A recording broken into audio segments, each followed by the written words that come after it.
You asked for it. Here it is. It's a podcast from Apathetic Enthusiasm.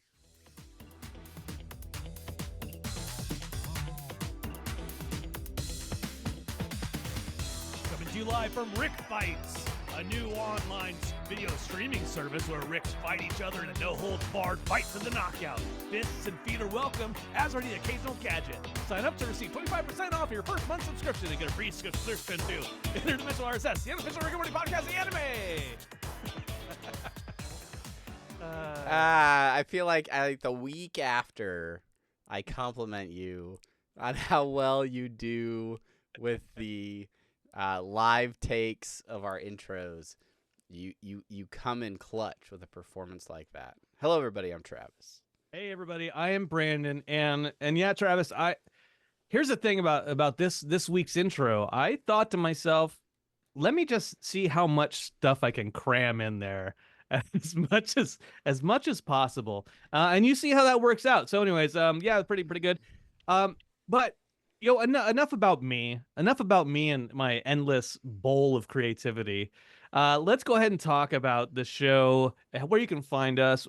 First of all, go to X, also known as Twitter. If you go to twitter.com, it will take you to X, which Makes perfect sense. It may not be there very long, especially when the investors come back for the money.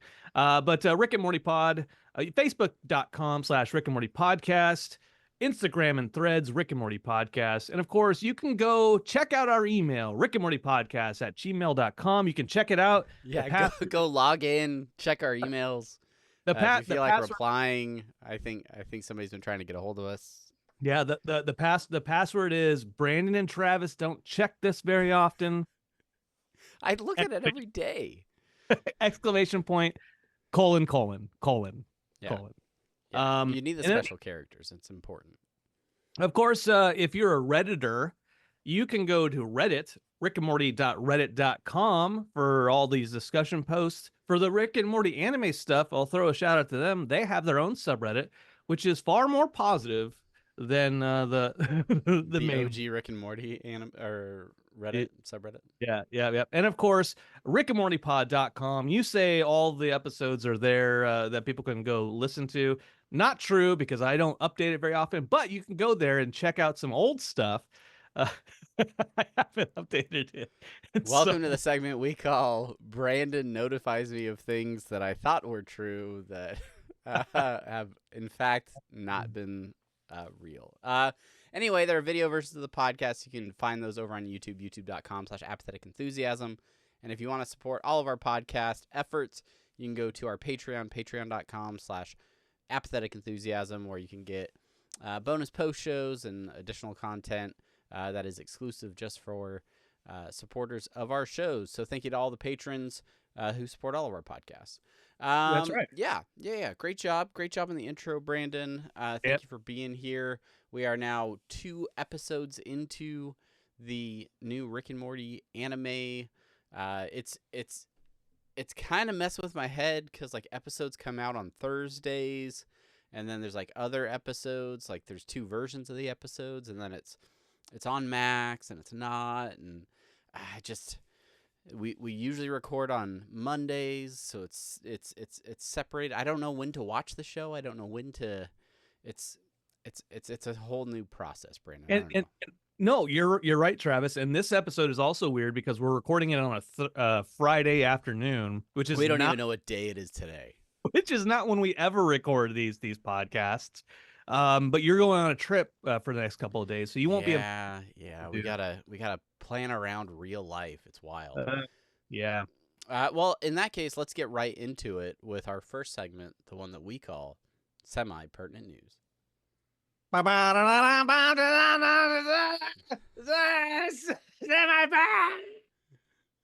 Semi-pertinent news. Man, we might have to turn on original music for, what is it? Original sound for musicians? Yeah, was that pretty good? That is great. Yeah. I hit up Timbaland and I was like, "Yo, we need to put together a new semi-pertinent clip." Tim and he's Berland, your neighbor Tim Berland. Yeah, yeah. And so he's like, come on in, come in my garage. And so he he grabbed like a 2x4 and put it on his like lathe, and then he's like, I'm like, yeah, that's that's I like pop. what you're spinning there, Timberland. Anyway, so semi-pertinent news. Not a whole shitload of stuff between this week and last week, Yeah. but Travis, you hit me up on Messenger in preparation for this episode, and you said there's a Screen Rant article.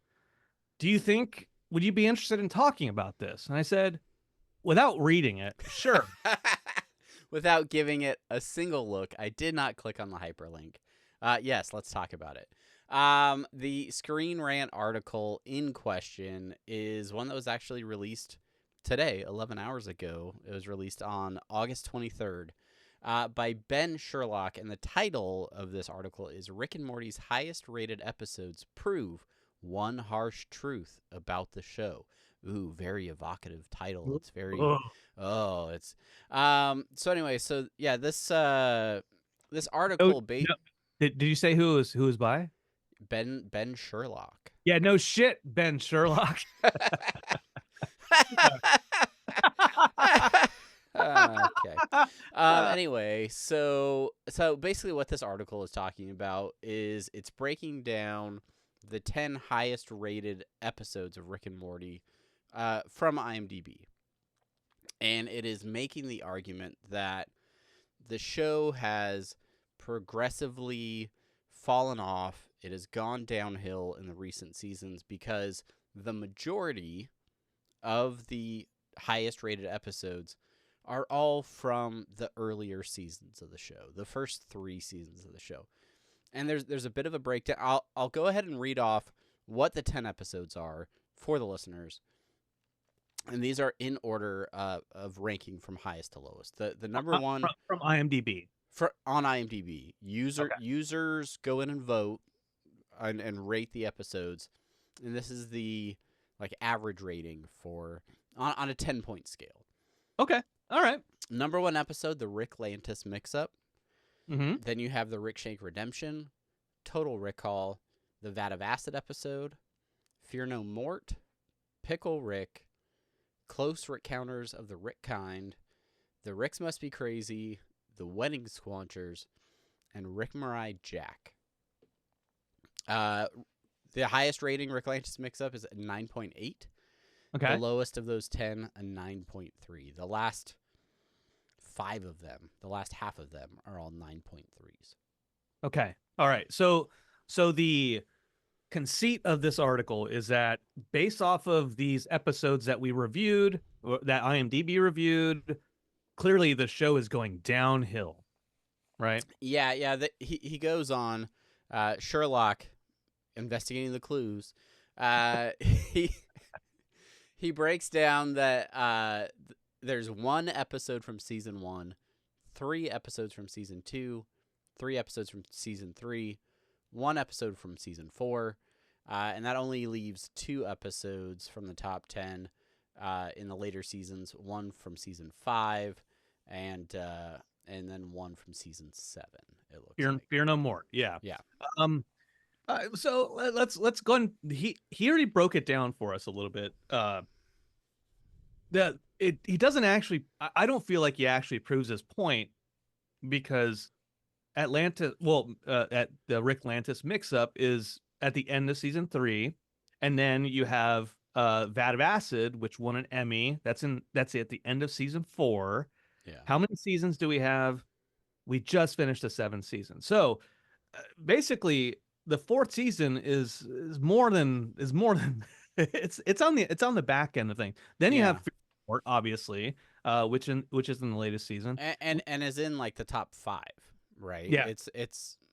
What we know about this show, Travis, is that season 4 going into season 5, there was a change of showrunner. Mike Mendel passed away.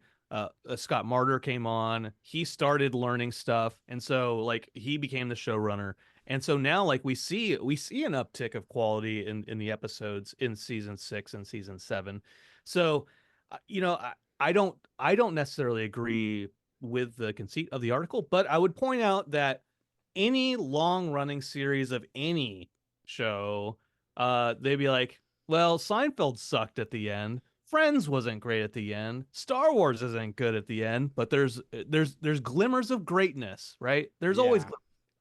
Yeah, so go ahead. The Simpsons have been going on for gajillion years. The later episodes, no, but if you look at season 4, whoo, that's which I mean, it isn't inaccurate. It's still really good, but I agree. I think this is telling of the popularity of the show. I think this is not a Rick and Morty exclusive situation. But Rick and Morty was really unique and really edgy and hilarious from the get go, and some of the things that they were doing were new to viewers and people engaging with the show initially. They loved it, right? The things that were happening, it was really interesting and exciting, and so those are rated really high.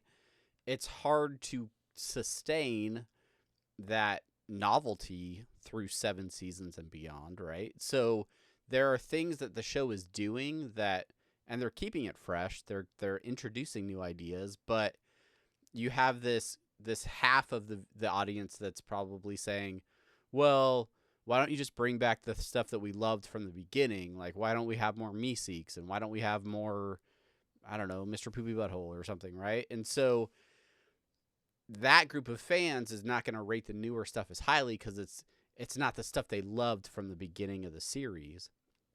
And then you have this other half that's like, oh, it's just the same stuff over and over again. There's just more Meeseeks and more Mr. Poopy Butthole and more of the same types of stories. And it's like, you can't please all the people all the time. So when they do something exceptional, like the Vat of Acid episode where they really went kind of outside the box and did things differently, and you had that long sequence that was just music and like there's differences in the storytelling, rates really highly, top 4. I would argue that's still one of the later episodes, especially knowing what we know about who was involved in production. And then like Fear No More, that was very much a canon episode and things like that, but like, or not Fear No More, but I mean, it still dealt with canon and dealt with, the Smith family, and we got Diane and different things like that. So a really recent episode that rated really highly, but it was because it was doing something a little bit different and stood out from your, hey, let's go on a canned adventure that only exists within the confines of the show. I want to say 2 things before we move on, Travis. The first thing is, since I talked about The Simpsons, one of the Treehouse of Horrors early on, where they had Bill Clinton and Bob Dole, but Kang and Kodos took over the bodies, and so they're running for, and Citizen Kang was the name of that short. And it's like Bob Dole's in front of this crowd, and he's like, "Abortions for nobody," and everyone's like, "Boo!" And he's like, "Abortions for everybody, boo!" Abortions for some, miniature American flags for the rest. Yeah. Right.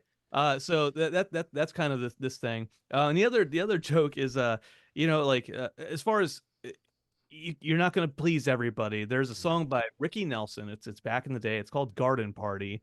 And it's this child singer and who became famous. He's playing Madison Square Gardens, but everybody wanted him to play his songs. They didn't want him to play new stuff.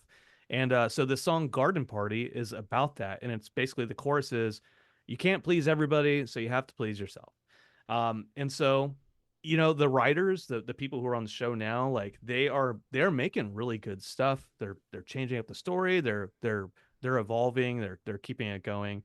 But if we relied on 5 episodes of Meeseeks and Evil Morty every season, people would be like, okay, do something. Enough of this. This is stale. Writers don't have any new ideas. Yeah. So, and again, it's when it was new and we were in the first couple, 2-3 seasons, the show was growing. People were becoming really interested in it. It was exciting. Then you have like 2-year long gaps between seasons. people kind of fall off. The popularity wanes a little bit. Only the fans that really enjoy it maybe stick around, and so you're gonna get those differences in opinion. We want to know what you guys think. The link to this article is in our show notes, and you can leave a comment, leave a review, send us an email, a tweet, whatever you want to do. Let us know how you feel about this rating. Do you agree with the top 10 on IMDb? Do you have other episodes that you would include in this ranking? And do you think that the article's right, that the newer episodes are not as good, or do you prefer the new stuff? Let us know on all those social things that we spelled out. Last bit of Oh, go ahead. Well, I would just say, and please also tell us why Rise of the Americans is the best episode of the series. And you can do that after you listen to our Reddit post of the week. Woo! Reddit post of the week. This post of the week, I don't have the stats because I don't have the website up right now, but its title is "I Knew I'd Seen That Haircut Before" by Redditor Godless Audio. And if you look at this this clip, it's basically Doofus Rick and his bowl haircut, and then right next to that is one of our vice presidential candidates, JD Vance, at a donut shop with a very similar looking haircut. Very, very good, very apt, and not awkward at all either way for JD Vance. Yeah, I was trying to put that up on the video, and the button's not working. So it's probably for the best. Yeah, it's a bad haircut. It's a bad haircut. It's just not a great haircut at the back. Anyway, that's Red Post of the Week. And that's it for the political portion of Interdimensional RSS. Yeah, if you see a post on Reddit or a semi-pertinent news story that you think we should cover in a future episode, send it to us. Let us know. Yeah, are we gonna take a break? You want to take a little break? Let's take a little break. Let's take a little break. When we come back, we will be discussing the brand new episode of Rick and Morty the anime. So stick around. We'll be right back.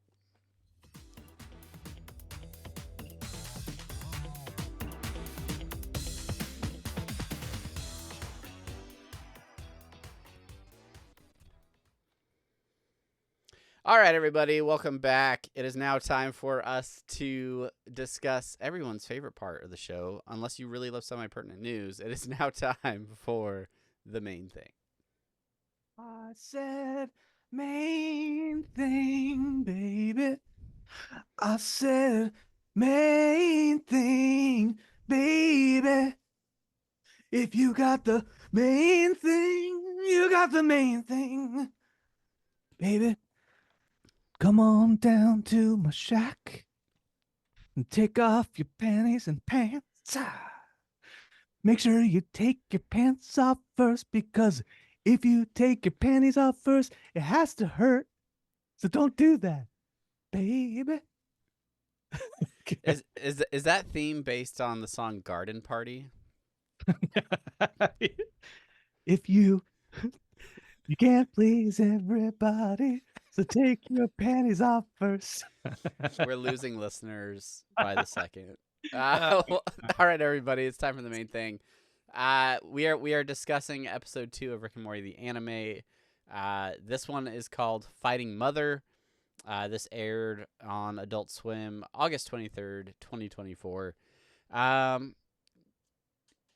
Give me a quick synopsis. Give me a quick bronopsis, Brandon, because we didn't write one. No, we didn't. We didn't write one. You would think, Travis, that you and I would know better, and that we would be like, oh, you know what? Let's go ahead and look at these things. And so we did. So the synopsis, the official synopsis for this is, please avoid specific plot point spoilers until after the episode debuts on 8/22. I'm looking at the screener site. The actual synopsis. I have IMDb up. Rick is captured by the Federation. Space Beth is on the case, and so is Rick. And Rick. Now, Bernopsis, go. Rick's punching Ricks, bruh. Space Beth gets an action sequence, bruh. Yes. Here's the problem. Here's the problem with Rick and Morty the anime. Season 1, episode 2 on IMDb doesn't have any of this information filled out for it. Like none of the there's no synopsis, none of that stuff. Like that's wild. That's the first time I've looked for any Rick and Morty thing and not seen that. So anyway, yeah, you watched the episode because you're listening to this podcast. So let's talk about it. This is an episode. I would say it's pretty short. It seemed relatively short when I was watching it. And we got kind of a return to the A and B plots. There were two plot lines kind of going throughout this episode. Starting with what ended up being a bit of a Space Beth adventure, where we really got to focus in on Space Beth and her, I don't know, gettings on in the galaxy. I don't know what do you think about this episode, right? Watched it twice, one with the subs, one with the dubs.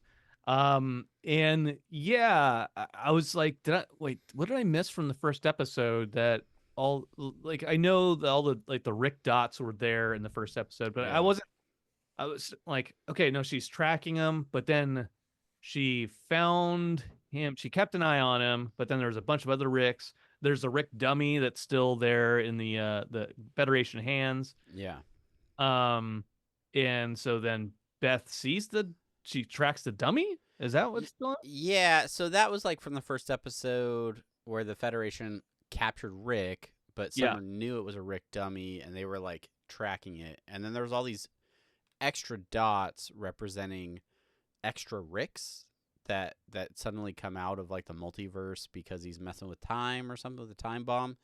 That's actually my first point is what there's a conversation between Space Beth and Summer where they're tracking Rick, and Space Beth is like, "No, I'm tracking him. I see him on my screen."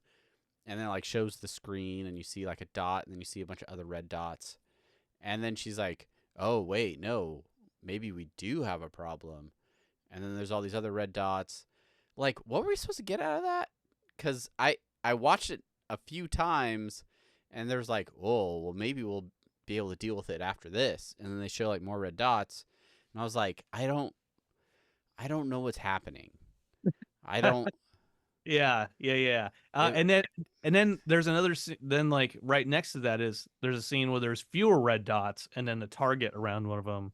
And I'm like, wait, how did she get from all of those red dots to the smaller amount of red dots? And I think those red dots were Federation ships, but the other red dots were Rick spaceships.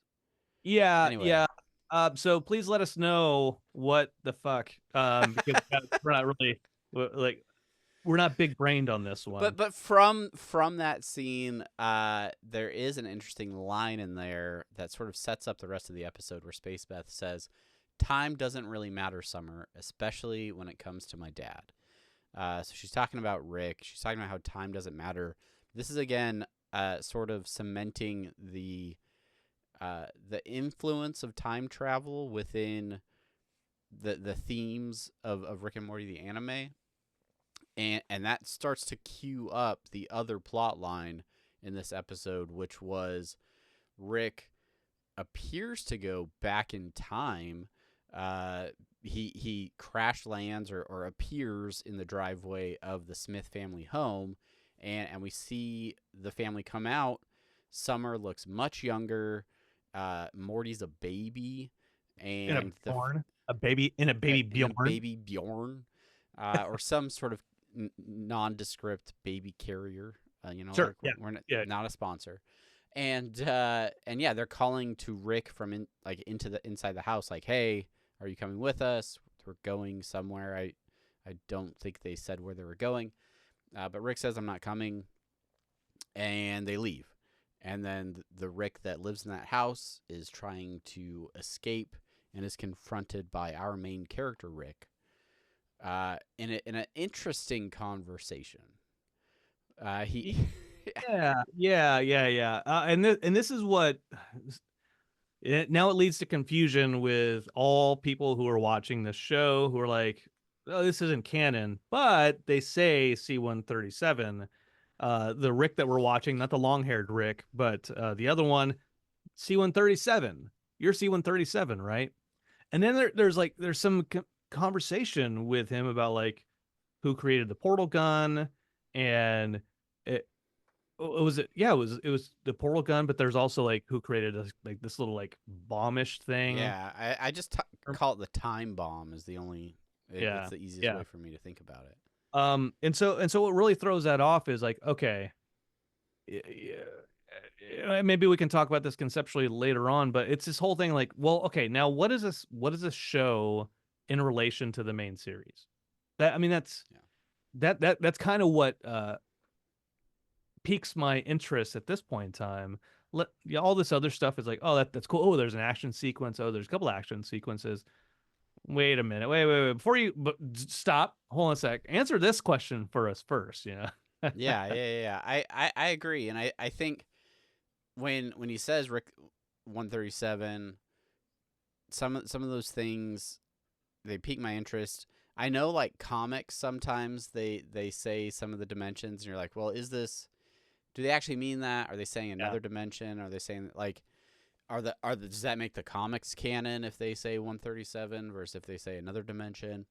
And yeah, there's a little bit of, you could get super focused on that and be like, oh, well, that now everything that's said in this has to apply to the original series because they said 137. Or you can be like, it's a different artist material, it's a different interpretation on the intellectual property, and you can take it with a grain of salt. So it's, I'd say viewers beware.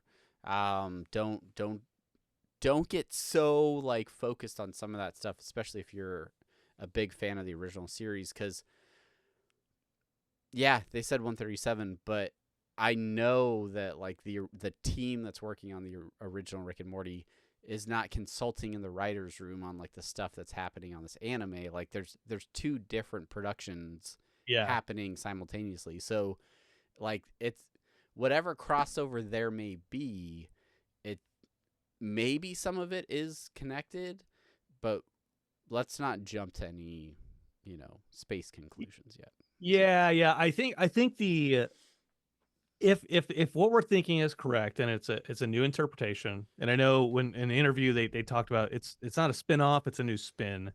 What I think is a good modern interpretation of that is the Pattinson Batman, the Batman, which came out like right at the same time as the Flash, which all the DC stuff, right? Which Michael Keaton is there, so Michael Keaton is doing that stuff. Those two movies have nothing to do with each other canonically, other than it's the same character of Batman and Bruce Wayne in some kind of film, right? I think that is the close in right now on Hulu. Go check out Batman Caped Crusader, which is really, really good, which is different than Batman the Animated Series, but it looks very much the same. Anyways, at the point, I think that's the modern interpretation. Yeah. Anyway, back to the storyline. These two Ricks face off. Most of the rest of their story arc in the episode is them trying to fight each other. And when they get in physical contact with each other, that somehow causes them, the explanation is because they're from separate dimensions. When they like hit each other or something, it makes them jump to a new dimension, which is nothing we've ever seen, even hinted at, in any other form of Rick and Morty so far. And we've had a lot of different Ricks interacting with each other and not jumping different dimensions without a portal gun. So I'm fine with it. It's cool. It's different. They somehow leave this huge ball of energy behind when their mass is left. I don't know. It's weird. What do you think? Here's what I want to say, right? You're right. We haven't seen that with a shit ton of Ricks on the Citadel and all that type of stuff. But if we're dealing with time travel, right? If we're going back, let's go back in time and look at Back to the Futures 1 through 3, where they say don't interact with your past self, because who knows what can happen. But that's not his past self. That's But that's like so this is part of the confusion, right? There is some talk about like resetting and like yeah. people having reset stuff. So is there a reset that had happened? Time travel type of stuff? Are we bending our minds here? Who knows?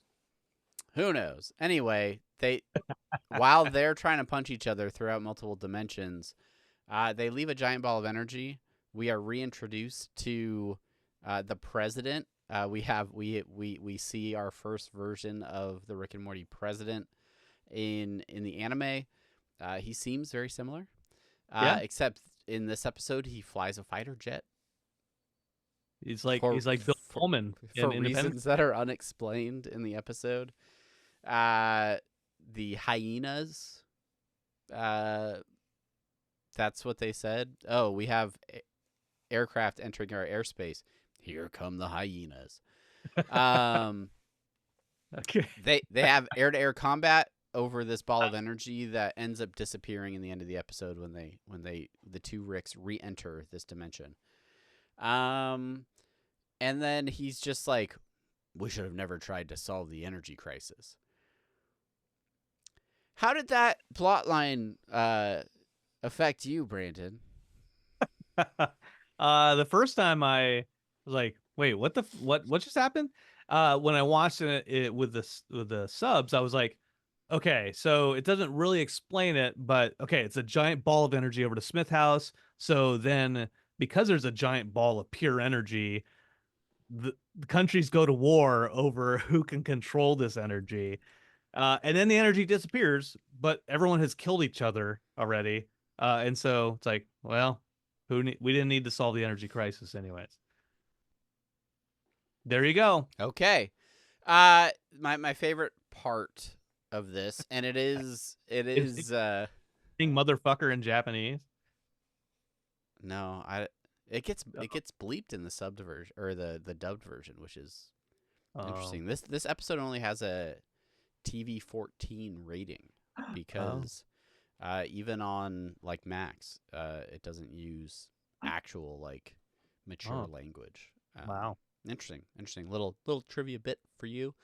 Anyway, by the end of the episode, quote unquote C-137 Rick tells long-haired Rick, yeah, you can leave. You can get out of here. Let me stay with the family. And it raises the question for me, is this in some way a time travel way of revealing an origin story for how Rick C-137 comes to be with this family, the Smith family? You know, when we look back at the original series, we know that our Rick lost his Diane and Beth in that accident in the garage, right? We know he comes to this planet or this dimension. C-137 is his one that he's from C-137 because Morty calls himself C-137 too. Well, anyway, that's not important. What is important is he finds this family and stays with them.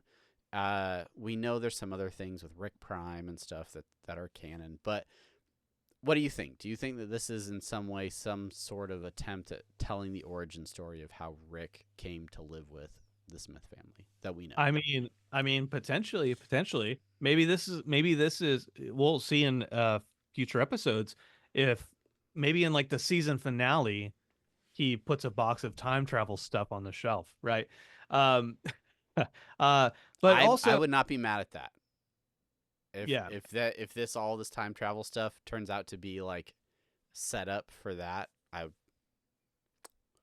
yeah. Come on, Sano, let's go. Let's do this. But you know, looking back at one of the episodes where Morty goes to Bird Person's house, and then he looks up on the wall, and there's a picture of a younger Rick holding baby Morty, right?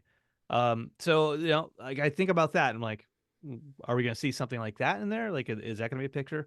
Knowing that we've seen in this episode, we see in the stingers, the end credit stingers, Bird Person and Bird Daughter. Bird daughter. Yeah. Bird kid. Bird Kid going to find Tammy. That's right. Tammy is in this episode along with Space Beth. And Travis, this is my favorite part of Phoenix Tammy. I'm Phoenix. coining it now. Phoenix Tammy. Very good, very Yeah. good. It is my favorite part of the episode, because it is action packed. Like I like the animation. I like the how they were fighting each other and shooting and missiles, and it was good stuff. And then like Yeah. the music in the background, like all right, I'm down with this. Yeah, that was probably one of my favorite parts of the episode as well. It's kind of like the episode kind of leads in with that stuff, and then like they don't spend a lot of time with it. There's that cool fight sequence. There's a cool sequence with Space Beth infiltrating the spaceship and getting in there and using a very smartphone to kind of unlock all these different things and access, Gronflemite memories and all sorts of craziness. But then they have that big fight scene, and then she kind of just like leaves. She's like, "It's a truce. I'm not gonna. We'll call this a draw." And then says something to the effect of like, "Because I know what it's like to be a mom," or something, and basically reveals to Tammy, based on my interpretation, that she's a mom. Were you under the impression that she didn't know about Bird Daughter based on what we knew in the past? Like, No, I thought she did know that she had a daughter. That's okay, why she was raising it underneath in like one of those episodes. yeah, I don't know. I just got the impression that she like seemed surprised by the fact that Space Beth told her that. Like, unless she thinks that she had lost Bird Daughter or that something had happened to Bird Daughter and she didn't know that she was still alive, maybe. We saw when was the first time we saw Bird Daughter in the prison? It's the episode where Rick goes into Bird Person's mind. Yeah. It's got the Beautiful Mind, I think. Yeah. The Rickified title or something.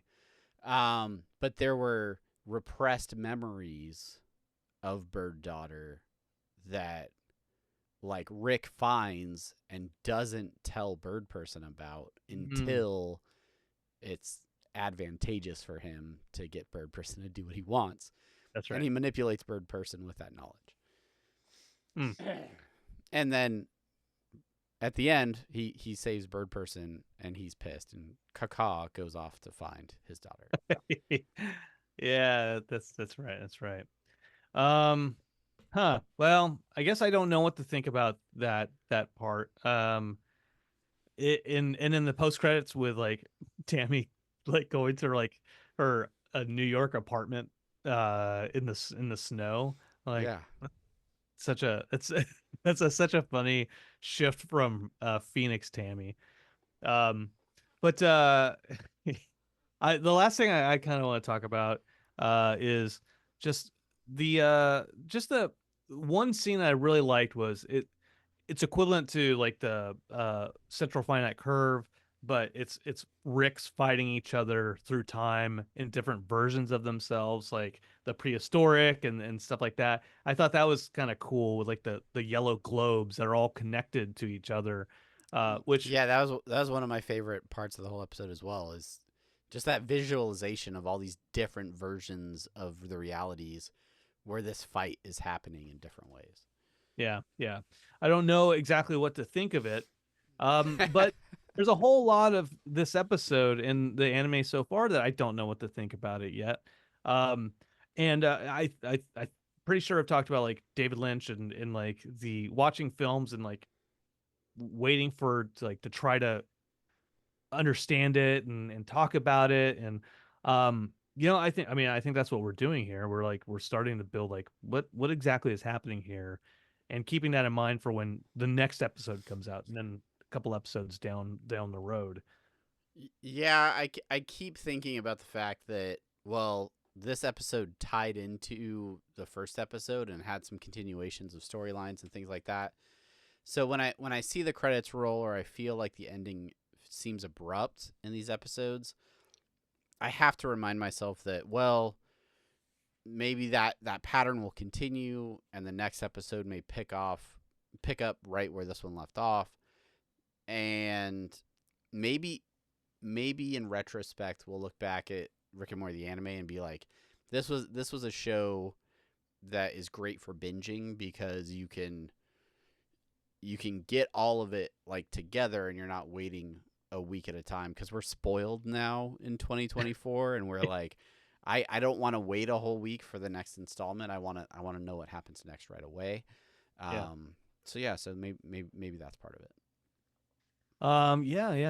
Maybe so. You talk about continuation. I said the last thing I wanted to talk about, but this is the last thing I'll point out is Morty was featured heavily in the premiere episode, and the only time we see him this time is when he's crying that is the only girlfriend he's ever had. You can't. Yeah, the girl he loves, Elle, who we talked about, this new character that's going to be prominent in the show, is not seen at all, and he's weeping over his VR girlfriend that he loved that is now gone. Summer's very dismissive about it, but maybe we will see more of that relationship in a future episode. That's not leading. I haven't watched episode 3 yet, so yeah, we don't have the screener for that yet. So, yeah.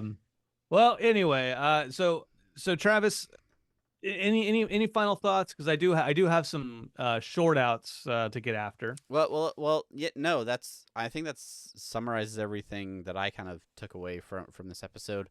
I do want to know what other people thought about it, if it made you like the series more or less, or if you have questions, if you have things that you understood that we were confused about. Shoot us that information. Let us know on social media, and maybe we will shout out your comment in a future episode. What listener suggestions and short outs do you got for this week? I've got a couple. The first one I want to shout out to somebody who follows us on Twitter, X, Kylie,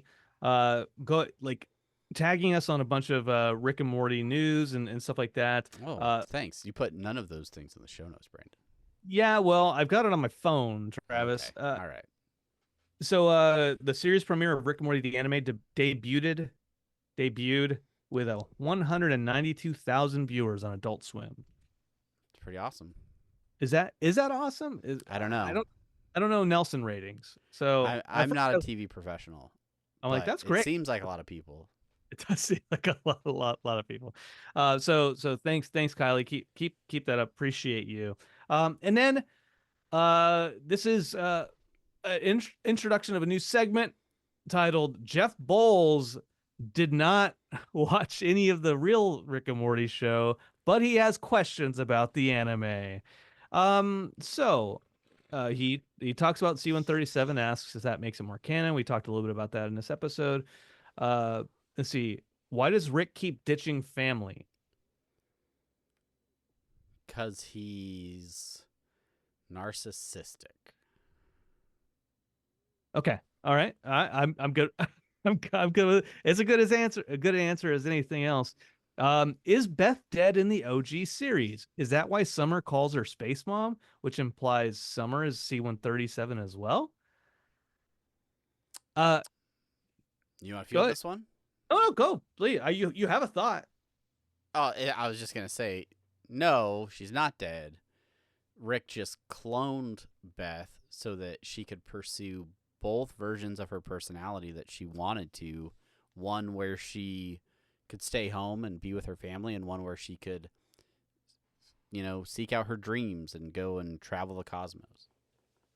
Yeah. What I think I want to point out here to fans, the listeners of the show, is this that we kind of talk about early on, like people who are just coming into the show who've never seen the original series. Like, what questions they're going to have? Like, what are they going to be confused about? Can they just jump in? Yeah. And so this is a perfect example of Yeah, so the Space Beth thing, there's a lot of extra details there. Also, you don't see that Space Beth and Beth hook up and then do a threesome with Jerry. You don't see any of that in That's a this. minor detail. I guess knowing that doesn't add context to this episode specifically. Sure. But Jerry takes command of both of his Beths. He does. Jerry's got something that He's got the Riz. drives the Beths wild. Yeah. Anyway, thank you, Jeff. He also said, "Damn it, I need to start watching it sooner so I can give you more questions." To be fair, we're recording this on Friday, and so It is you early. know, It is early in our recording schedule. So you have time. yeah, and all of you have time as well. So when you watch the episodes, shoot us your questions. Let us know what you thought, what you're unclear about, and we'll do our best to explain with our unfortunately large amount of Rick and Morty knowledge that from doing this podcast for so long. Or we'll look it up. Those are the two options. Thank you to everybody that wrote in or had questions. Thanks to everybody over at the Patreon again for supporting the show. And excited for yet another. We're excited to learn more about this universe in another episode. So we'll be back in another week for episode 3 of the anime. And until then, I'm Travis. And I'm Brandon. Thank you so much. That